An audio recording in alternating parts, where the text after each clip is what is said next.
Más Internacional. Muy buenas noches y bienvenidos. Empieza Red Más Internacional. Hablamos a esta hora de lo que es noticia en el mundo y lo hacemos, por supuesto, junto a ustedes. Gracias por su compañía. Sigue la Guerra Fría en Venezuela. El presidente interino Juan Guaidó denunció que funcionarios del régimen chavista persiguieron a su familia y rodearon la vivienda de su esposa. En el auditorio de la Facultad de Ciencias Económicas y Sociales de la Universidad Central de Venezuela en Caracas, en donde presentaba su plan país, Juan Guaidó sorprendió a la opinión pública con esta denuncia. Que en este momento el FAES está en mi casa preguntando por Fabiana. Que en este momento la dictadura cree que nos va a amedrentar. Esta información me la dieron antes de yo montarme a hablar aquí. Y no empecé por ahí. Empecé por un plan para todos los venezolanos. Advirtió que la dictadura chavista, a través de miembros de la Fuerza de Acciones Especiales FAES, pretenden intimidarlo. Denunció que la vida de su hija podía estar en peligro. Señores del FAES, aquí estoy con mi esposa. Mi hija está en mi casa. Y hago responsable de cualquier cosa, intimidación que le puedan hacer a mi bebé de apenas 20 meses, que es lo que le han hecho a todos los de este país. Y a pesar del asedio del chavismo, Guaidó no se amedrentó. Y les digo, de aquí salgo a mi casa. Y salimos todos juntos, estoy seguro. A proteger no solamente a mi familia, sino a lo que representa esos niños hoy secuestrados, esos niños hoy maltratados, asesinados y torturados. Así que invito incluso al cuerpo diplomático que me inviten, a que nos acompañen. Y así lo hizo. Después de abrazar a su esposa, emprendió rumbo hacia su vivienda acompañado por cientos de personas y miembros de la prensa. Allí, y junto a su pareja Fabiana Rosales y con su hija en sus brazos, confirmó la denuncia. Se acercaron a la caseta de vigilancia a preguntar por Fabiana, por nuestra familia. Que eran miembros de seguridad, que estaban buscando información, que si estaba aquí. Dime. ¿Qué teléfono lo vas a traer? Reiteró que no cederá ante las amenazas. El objetivo es evidente. El objetivo es muy evidente. Y el objetivo es evidente que no lo lograron. También. Que no van a lograr quebrar a la familia venezolana. El hecho tuvo repercusión en el mundo. El secretario general de la Organización de Estados Americanos, OEA, Luis Almagro, rechazó lo ocurrido. Condenamos enérgicamente la intimidación al presidente Juan Guaidó y su familia por parte de las fuerzas represivas de la dictadura usurpadora de Venezuela. Ese es el diálogo de Nicolás Maduro. Esperemos que ningún país democrático ni organización se preste a ello. OEA con Venezuela. Pero el acoso y la persecución de la dictadura contra Juan Guaidó ha sido permanente. El 29 de enero de este año, la Fiscalía y el Tribunal Supremo de Justicia, ambos chavistas, le abrieron una investigación por estar supuestamente detrás de un golpe de Estado. Le prohibieron salir del país, le congelaron sus cuentas y le impidieron enajenar y grabar bienes. Aún así, el líder de la oposición se prepara para encabezar una marcha mundial contra Nicolás Maduro el sábado 2 de febrero. Los periodistas de la agencia de noticias EFE, entre ellos 2 colombianos quienes habían sido detenidos por el régimen chavista, quedaron en libertad y van a permanecer en Caracas. La detención el miércoles de los colombianos Maurén Barriga Vargas, Leonardo Muñoz y el español Gonzalo Domínguez Loeda, reporteros de la agencia EFE, fue justificada así por el gobierno venezolano a través de su canciller Jorge Arreaza. Es inaudito e irresponsable que medios de comunicación envíen periodistas sin cumplir con los requisitos mínimos previos que exige la ley de Venezuela para luego armar un escándalo mediático al que se suman sus gobiernos, otra faceta de la operación mediática contra el país. Miembros del Servicio Bolivariano de Inteligencia Nacional SEBIN llegaron anoche a la oficina de la agencia donde arrestaron a Domínguez Loeda y Barriga Vargas. Horas antes, Muñoz fue detenido junto con el motorizado venezolano José Salas por la Dirección de Contrainteligencia Militar SEBIN cuando trataba de cubrir una manifestación en Petare. Los comunicadores, quienes el pasado 24 de enero habían llegado a Caracas para ayudar en la cobertura de la crisis venezolana, recuperaron hoy su libertad gracias a gestiones diplomáticas de España y Colombia. En la pared, no sabía que la pared pertenecía a un edificio gubernamental, pues, y por eso. Solo era un proceso de rigurosidad y que no nos iba a pasar nada, entonces también nos manejaron esa tranquilidad desde el SEBIN. El derecho a buscar y difundir información es un derecho humano universal y nadie puede creer que para ejercer un derecho humano se tenga que solicitar permiso. Por medio de su cuenta en Twitter, la agencia EFE informó que los 3 comunicadores seguirán informando en Caracas. El consejero de Seguridad Nacional de los Estados Unidos, John Bolton, a través de su cuenta de Twitter, envió un mensaje directo a Nicolás Maduro, invitándolo a ceder, a jubilarse y a salir de Venezuela. Le deseo a Nicolás Maduro y sus principales asesores una jubilación larga y tranquila, viviendo en una bonita playa en algún lugar lejos de Venezuela. Deben aprovechar la amnistía del presidente Guaidó y seguir adelante, cuanto antes mejor. Y por su parte, el número 2 del chavismo, Diosdado Cabello, le respondió muy a su estilo al asesor de Seguridad Nacional de la Casa Blanca, John Bolton. Lo hizo en la más reciente entrega de su programa Con el Mazo Dando. En estos días estaba el señor Bolton, una pinta de asesino pero extraordinaria. No necesita que le digan asesino porque él mismo se describe como un asesino y tenía una frasecita por ahí, ¿cuántos? 5.000. ¿Ah? 5.000 soldados que venían. ¿Ah?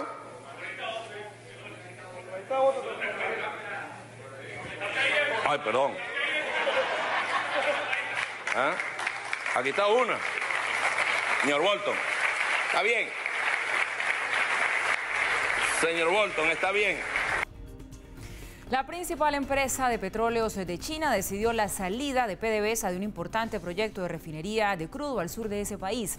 Esta decisión se suma a los reveses que la estatal petrolera venezolana afronta en lo corrido de esta semana. A $10.000 millones asciende el proyecto de refinería y de petroquímica en China, del que a partir de hoy no será parte PDVSA. Lo determinó PetroChina, compañía perteneciente a China National Petroleum Corporation y que 8 años atrás alcanzara a ser la segunda mayor empresa del mundo en términos de la valía de sus acciones. Aún así, el gobierno venezolano rechaza las sanciones comerciales que se le han impuesto. Un telefonito allí, nada más, yes sir, sí.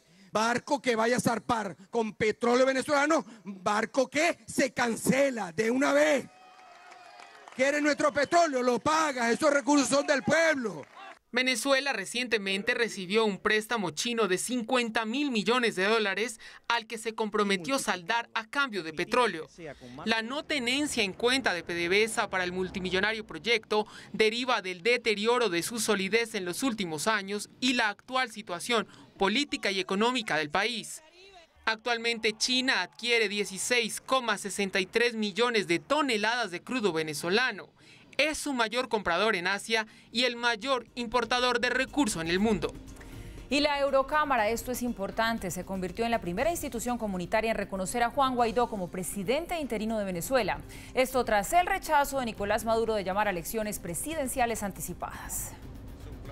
Con gran alegría, Antonio Tajani, presidente del Parlamento Europeo, anunciaba la decisión de la institución respecto a Venezuela. Es un placer anunciar que el Parlamento Europeo reconoce a Juan Guaidó como legítimo presidente interino de Venezuela. 439 votos a favor, 104 en contra y 88 abstenciones.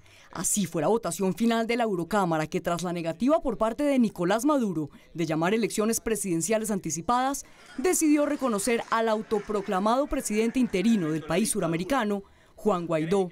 El Parlamento Europeo es la primera institución europea en hacerlo y pedimos a los Estados miembros y a la alta representante que hagan lo mismo cuanto antes a fin de tener una posición única y fuerte. Guaidó aprovechó para agradecer a quienes desde Europa le envían su apoyo. Quien hoy le agradezco al Parlamento Europeo, en nombre de toda Venezuela, el reconocimiento a una gesta democrática, a una gesta pacífica, al respeto de nuestra Constitución. La crisis humanitaria que se ha desatado en Venezuela en los últimos años fue sin duda un punto clave para que la mayoría de los eurodiputados votaran a favor del reconocimiento de Guaidó. These are really critical moments for Venezuela. Este es realmente un momento crítico para Venezuela. Lamentablemente, la crisis empeora día a día y corre el riesgo de desestabilizar toda la región. Millones de personas ya han abandonado el país y muchas más están huyendo en este mismo momento. Es urgente encontrar una salida pacífica y democrática de la crisis. Una solución en la que el pueblo de Venezuela tenga la oportunidad de determinar su propio futuro. Las elecciones libres y justas son la única salida de esta crisis. Federica Mogherini, jefe de la diplomacia europea, envió un fuerte mensaje a Nicolás Maduro respecto a los periodistas internacionales que fueron coartados de su libertad en territorio venezolano. Desde la Unión Europea existe claramente la solicitud de liberar a cualquier periodista que esté detenido o que haya sido detenido sin ninguna razón. Creemos firmemente que todos los periodistas deben poder ejercer sus deberes y sus responsabilidades y derechos en el ejercicio de su trabajo. La Eurocámara como institución ya reconoció a Juan Guaidó como presidente interino legítimo de Venezuela y se espera que este domingo, cumpliendo el ultimátum dado a Nicolás Maduro, las principales potencias europeas hagan lo mismo. El Banco Central de Rusia negó que Venezuela guarde sus reservas de oro en ese país. La entidad desmintió la denuncia que había hecho la Asamblea Nacional Opositora de Venezuela, según la cual el régimen de Nicolás Maduro había enviado 20 toneladas de oro al país euroasiático a bordo de un avión ruso que había llegado el lunes al Aeropuerto Internacional Simón Bolívar de Maiquetía, vacío, a pesar de tener capacidad para 500 pasajeros. Se especula mucho sobre estos movimientos y otros más. Estamos ya de regreso, repasamos ahora noticias que tienen que ver con México. En su habitual rueda de prensa matutina, el presidente Andrés Manuel López Obrador se mostró esquivo para responder cuando le preguntaron por la comparación que Donald Trump hizo entre México y Afganistán. Sobre lo otro, no quiero decir nada. Respeto, yo respeto. ¿Se acuerdan? Bueno, los más grandes. Había un entrenador, Bora, sí, que decía respeto, yo respeto. Así estamos en algunos casos. Bueno, bastante esquivo en realidad, pero entre tanto la presidencia mexicana sí anuncia medidas contra funcionarios de Pemex señalados de desviar fondos públicos para su beneficio personal.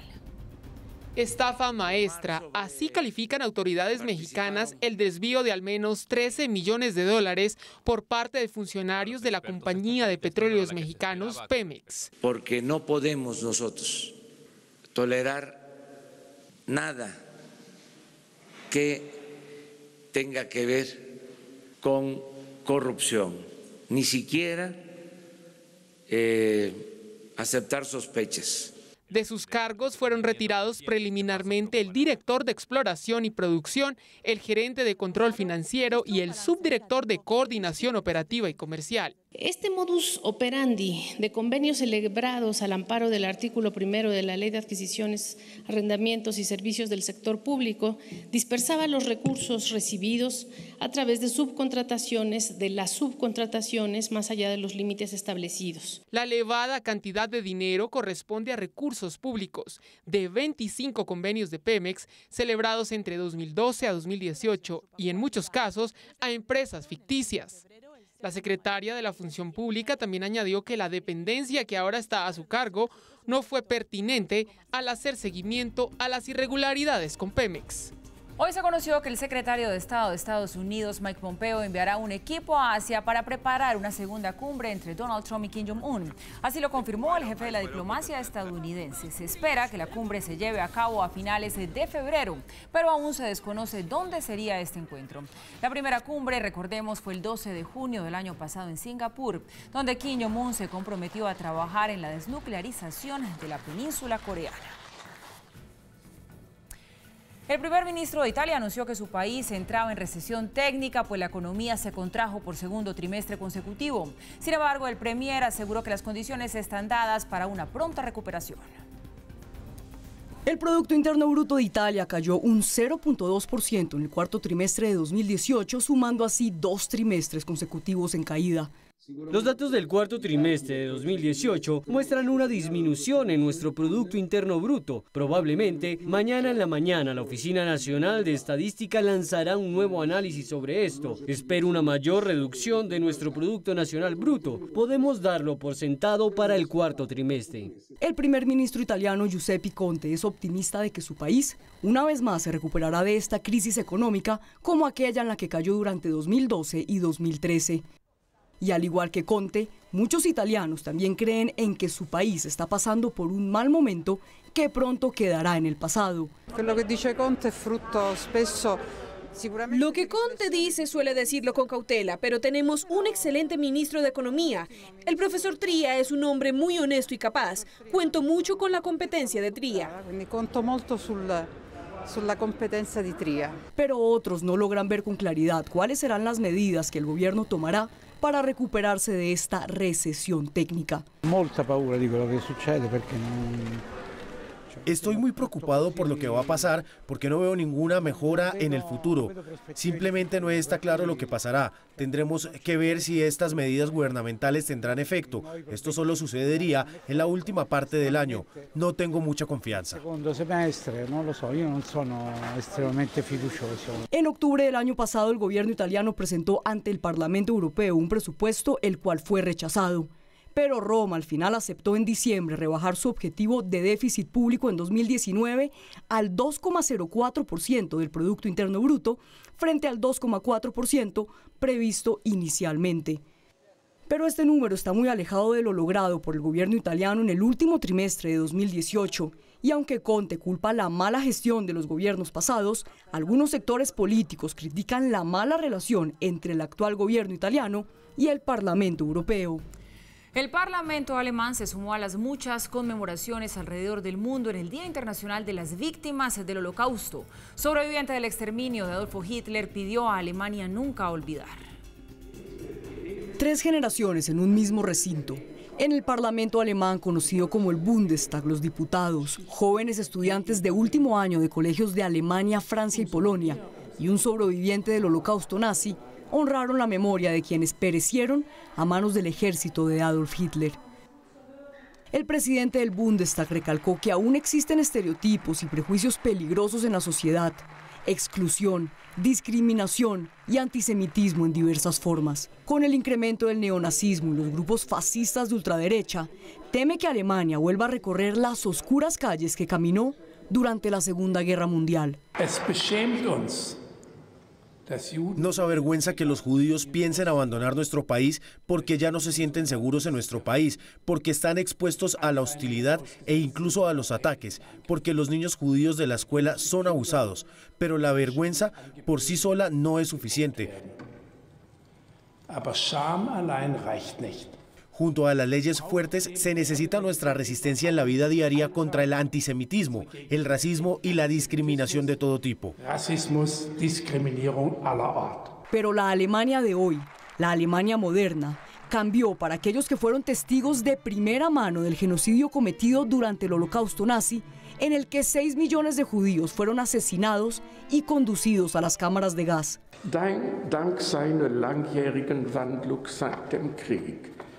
Gracias a sus muchos años de transformación, Alemania se ha convertido en uno de los fuertes baluartes contra los peligros que acabo de mencionar.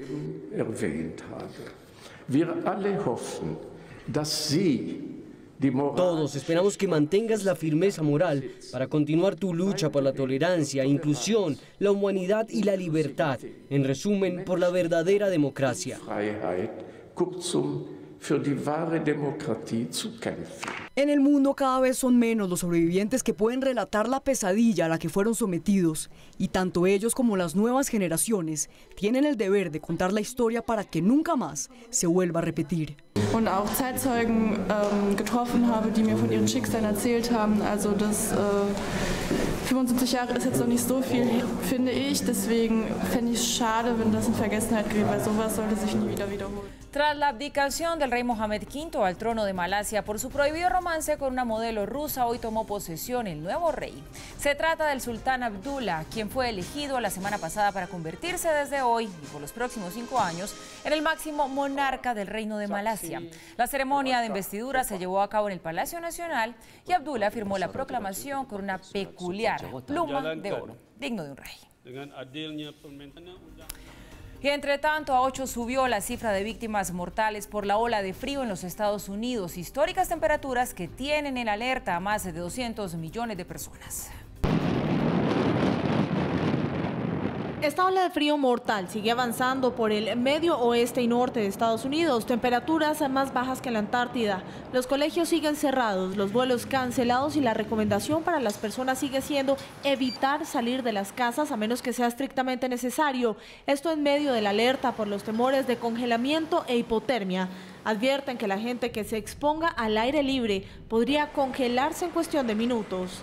Dios mío, hace mucho frío, es realmente malo y peligroso. ¿Ves esto en mis gafas? Esto no es niebla, es escarcha, es ridículo y va a empeorar. Pónganse capas, asegúrense de estar cubiertos y no se queden afuera por mucho tiempo. Más de 200 millones de personas se han visto afectadas por la ola de frío, el fenómeno derivado de una ráfaga de aire en el Ártico. Así se ve el lago Michigan. Chicago, en el estado de Illinois, es una de las ciudades más afectadas. Así es como luce una de las principales atracciones de la ciudad en el Millennium Park. Es el Cloud Gate, también conocido como el Bean. Este es el panorama en partes de las cataratas del Niágara completamente congeladas. Para acercar un poco más a las personas del ambiente y la sensación térmica, residentes han subido a través de sus redes sociales diferentes experimentos donde se evidencia en cuestión de segundos qué pasa cuando arrojan el contenido de un vaso de agua al aire libre.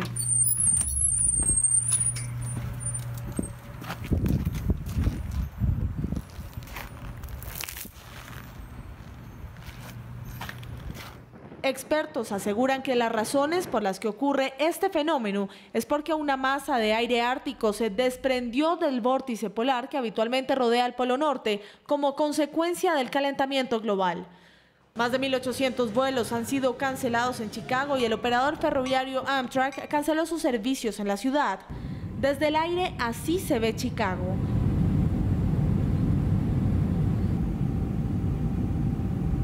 El Servicio Postal de Estados Unidos suspendió las entregas en algunas partes como Indiana, Michigan, Illinois, Ohio, Iowa, Dakotas y Nebraska. Un voraz incendio consumió una fábrica de papel en New Jersey. Este que van a ver era el panorama en horas de la madrugada cuando se registró la emergencia.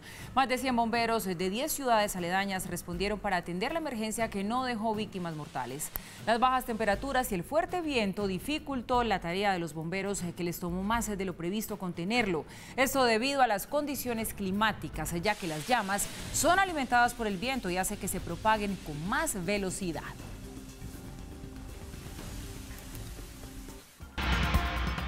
Ya de vuelta, seguimos recorriendo a esta hora el mundo y sus noticias y llegamos a Quito. Una momia hallada en Ecuador es clave para la investigación de diferentes enfermedades. El cuerpo momificado contiene las pistas para reconstruir el origen de la poliartritis reumatoide. Esta momia ecuatoriana podría ser la clave para entender la historia de una dolorosa enfermedad inflamatoria de las articulaciones, la poliartritis reumatoide.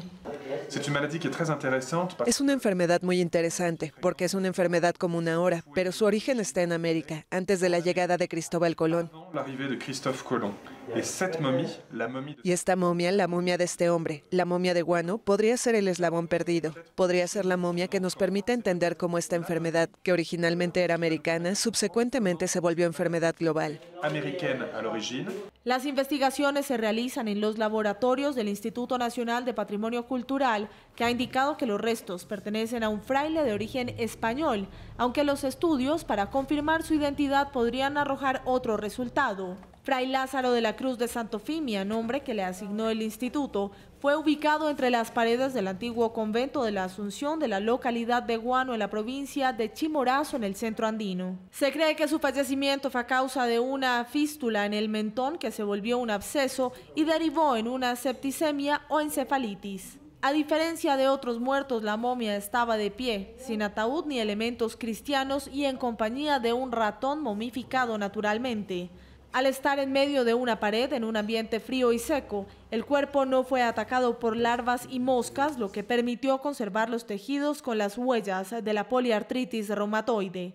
La momia de Guano rentre. La momia de Guano está en un grupo de momias atípicas y muertos atípicos y entierros atípicos. Así que es interesante en términos de historia de las enfermedades, pero también es interesante en términos de historia social. Por eso los antropólogos se apasionan tanto con esta momia. Charlier pudo hacer pruebas a la momia durante 2 días desde el martes. El forense ya ha estudiado también los restos de Hitler, Descartes y del primer ejemplar descubierto del hombre cromañón. Y atención a esta historia que podríamos llamar de amor y fútbol. En Brasil, una madre lleva a su hijo a los partidos del Palmeiras para narrarle lo que sucede en la cancha. La razón, el pequeño es autista y ciego. A gritos de gol y emocionantes narraciones, esta apasionada hincha del Palmeiras ha traído la atención de todo Brasil por comentar los partidos de fútbol para su hijo ciego. Silvia Greco y su hijo Nicolás, de 12 años, se ganaron los corazones de los brasileños luego de que la televisión los mostrara en la tribuna. Le cuento los detalles. El jugador va de manga corta, el color de sus zapatos, el color de su cabello, fue falta. Además de narrar la propia jugada, hago una mayor descripción para que él también pueda sentir el ambiente, pero mi narración es de emoción, no soy profesional. Todo aquello que voy viendo y sintiendo se lo paso a él, incluso cuando necesito insultar al árbitro. Nicolás también padece autismo. Su historia ha tenido tanto impacto que ha sido invitado, junto con su padre, a varios programas de televisión y hasta asistieron a un entrenamiento del Palmeiras. El padre de Nicolás y su hermana son hinchas de otro equipo, pero su madre logró convencerlo de apoyar a Palmeiras con la ayuda de alguien muy especial. Tuve el placer de conocer a Neymar, de llevar a Nicolás para conocerlo. Y Neymar levantó a Nicolás en sus hombros, él pasó su mano por su cabello, fue muy emocionante.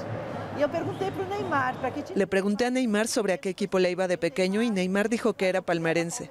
Dije, ¿ves, Nicolás? Tu madre, tu jugador, entonces creo que tu equipo debe ser Palmeiras. Y lo llevo al estadio. En esta ocasión, Silvia, Nicolás y algunos amigos con distintas discapacidades fueron invitados a un palco del Allianz Parque. Ella habla bien, sabe narrar. Ella también conoce como nosotros. Al final, nadie se fue desilusionado. Palmeiras ganó 1-0. Definitivamente nada ni nadie supera a las mamás. Y la colonia Roma en Ciudad de México es hoy en día el mayor atractivo de esa capital, todo por cuenta de la casa que sirvió de locación para la película del mismo nombre y que tiene a Alfonso Cuarón y también a su equipo cerca de obtener uno o varios premios Oscar. Cita infaltable hoy en el DF, pasar por la colonia Roma y visitar Tefeji 22 y también el 21. Ha sido tal el éxito y fascinación no solo del mundo, sino también de los mexicanos con la película Roma, que una de sus locaciones es el sitio más visitado de la capital mexicana. Hice muchos recuerdos con la película, porque la gente ya de mi edad pues vivió esa época de la película. Entonces tenía interés de venir a ver la casa, que ahorita estoy viendo que no nomás la casa, todas las de alrededor, muchas están lindísimas, conservadas del tiempo, unas más cuidadas que otras, pero me ha encantado estar aquí viéndola. La película que recrea la Ciudad de México de los años 70 y que relata la vida de una ama de llaves y de la familia para la que trabajaba, ha logrado gran acogida internacionalmente. Una película muy interesante, sobre todo para los que somos de esa época. Yo también estuve en esta colonia, fue parte de mi adolescencia y infancia-adolescencia. El atractivo de Roma como colonia también radica en que es el barrio donde el escritor y director Alfonso Cuarón creció.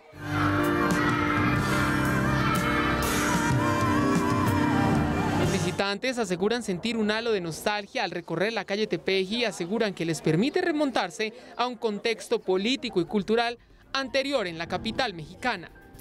Roma y sus efectos en el mundo. Bien, la reconocida compañía de pequeños bloques de colores Lego planea seguir expandiendo su mercado. Las directivas anunciaron que tienen previsto abrir 80 nuevas tiendas en China.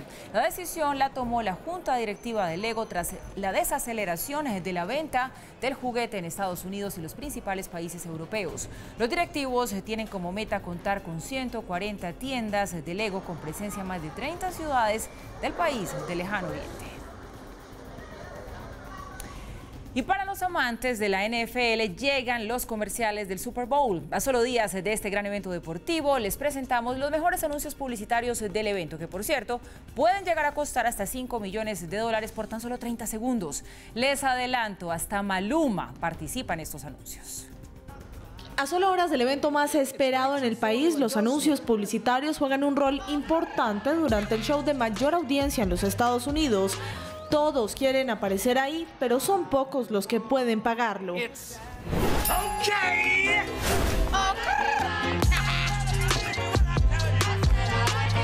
¿Qué son 30 segundos? Menos de un minuto, y por este tiempo, la cadena CBS cobra de 5.1 a 5.3 millones de dólares. Este año estarán desde Harrison Ford hasta Maluma. Se trata del primer colombiano en estar en uno de estos espacios.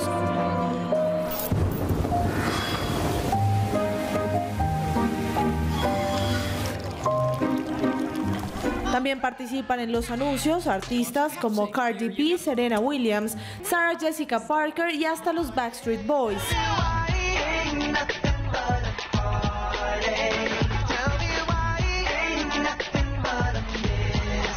Estos son algunos de los ya catalogados mejores comerciales del Super Bowl, que se jugará este 7 de febrero en Atlanta. El show central es uno de los grandes atractivos del evento. Ha estado a cargo de artistas como Lady Gaga, Michael Jackson, Beyoncé, U2, Paul McCartney y Coldplay. Este año estará a cargo de Maroon 5. Bueno, y para el cierre, curiosidades. Al referirnos al heavy metal, nuestro imaginario nos lleva a pensar en hombres con largas melenas y ropas oscuras. Pero un grupo de sacerdotes españoles desmitificaron este género. Vean por qué. Aunque lucen ropa negra, ajustada y chaquetas de cuero, hay un detalle que los diferencia de las tradicionales y a veces estridentes agrupaciones de rock. A pesar de mis maldades, a pesar de mis chantajes. Si no lo notaron, aquí lo repetimos. Me busco y de qué trato de evitarte. Aunque la banda Las Voces del Desierto rasgan sus voces en el escenario y veneran la música de Guns N' Roses y Metallica, 3 de sus integrantes visten hábito, dan misa y reparten hostias. Según los 3 sacerdotes, la gente del común asegura que la religión y las notas del rock pesado no compaginan, pero ellos lograron crear un movimiento alrededor de su música. Calculamos mal el vino falto. Tienen tantos fanáticos que ya han realizado giras por Estados Unidos, Europa y hace pocos días pisaron por primera vez suelo latinoamericano. Fueron invitados especiales a la Jornada Mundial de las Juventudes que presidió el Papa Francisco en Panamá. Estos 3 sacerdotes mezclan pasajes de la Biblia con alocados sonidos de guitarra que han atraído a centenares de jóvenes a la Iglesia Católica.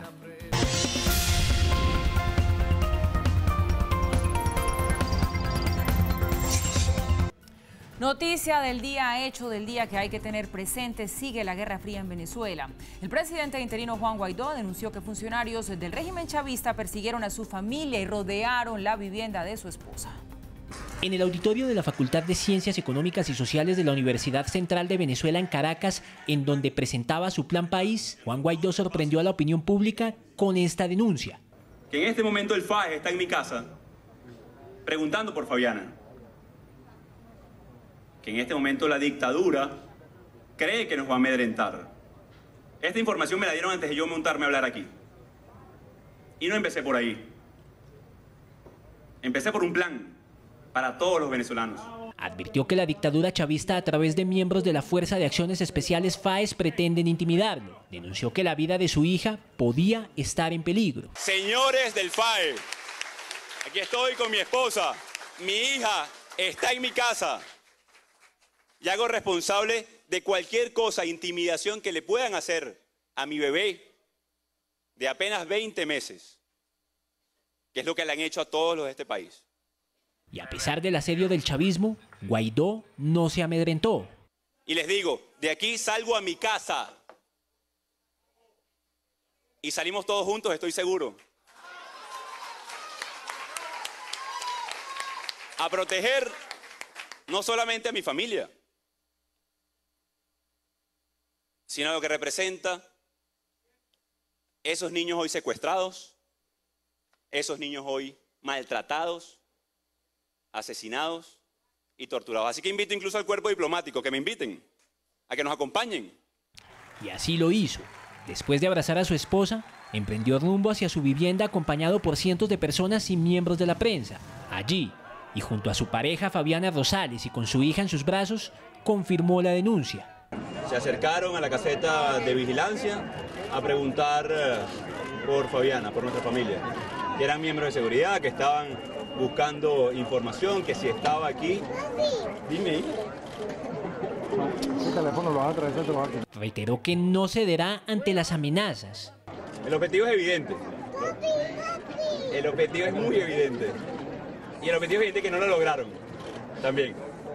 Que no van a lograr quebrar a la familia venezolana. El hecho tuvo repercusión en el mundo. El secretario general de la Organización de Estados Americanos, OEA, Luis Almagro, rechazó lo ocurrido. Condenamos enérgicamente la intimidación al presidente Juan Guaidó y su familia por parte de las fuerzas represivas de la dictadura usurpadora de Venezuela. Ese es el diálogo de Nicolás Maduro. Esperemos que ningún país democrático ni organización se preste a ello. OEA con Venezuela. Pero el acoso y la persecución de la dictadura contra Juan Guaidó ha sido permanente. El 29 de enero de este año, la Fiscalía y el Tribunal Supremo de Justicia, ambos chavistas, le abrieron una investigación por estar supuestamente detrás de un golpe de Estado. Le prohibieron salir del país, le congelaron sus cuentas y le impidieron enajenar y grabar bienes. Aún así, el líder de la oposición se prepara para encabezar una marcha mundial contra Nicolás Maduro el sábado 2 de febrero. Llegamos al final de esta emisión de Red Más Internacional. Como siempre, gracias por su compañía. Ya viene al punto con nuestro director Juan Lozano. Buenas noches.